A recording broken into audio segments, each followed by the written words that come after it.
Mr. Ong Teng Koon. Sir, the URA has indicated that the updated master plan will be published this year. And this time round, more so than for previous years, there will be intense public interest to see how URA will lay out its vision for the physical future of our country. I can also sense palpable excitement on the ground, with some calling this the master plan for underground space.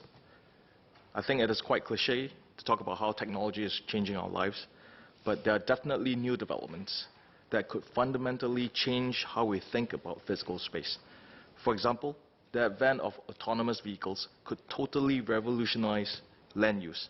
One direct but profound outcome is less need for parking in each building, as fewer people will drive themselves.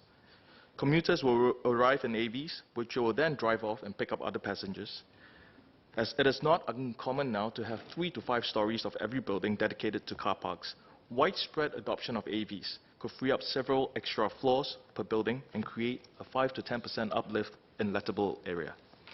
Another issue of concern is the potential impact of climate change, such as rising sea levels. What impact would this have on low-lying coastal areas and on reclaimed land? I remember the Minister of National Environment replied a PQ that I asked in 2011 in relation to rising sea levels, that all new reclamation projects would have to be built to 2.25 meters. Does MND have any plans to raise this requirement further? A master plan typically has a 10 to 15-year planning horizon, but buildings can easily last 30 to 40 years. How do we balance the long and short-term needs and make optimal use of scarce land? At the same time, we need to balance commercial uses with recreational space and maintain greenery even within the central core. I would therefore like to ask the Minister how the URA will ensure that the master plan will effectively support our next phase of growth. Will there be opportunities for public input? How will this be done, and what can the public expect to see? I have noticed significant rejuvenation within the CBD over the last few years, as old buildings have been replaced or refurbished to meet future needs. Trends such as the rise of co-working have also helped to bring more vibrancy into the CBD, as smaller companies and startups can now afford space downtown.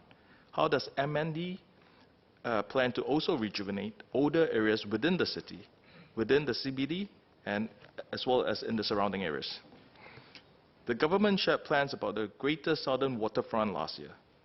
The opportunity to replace the existing port operations at Tanjong Pagar are exciting, given the prime location so close to both the CBD and to leisure zones such as Sentosa. What can we expect to see at the Greater Southern Waterfront, and what is the timeline for realizing these plans? Finally, I would like to thank the Ministry for doing important work to redefine our urban landscape for the next decade. And I look forward to the Minister to share his exciting plans with fellow Singaporeans. Thank you.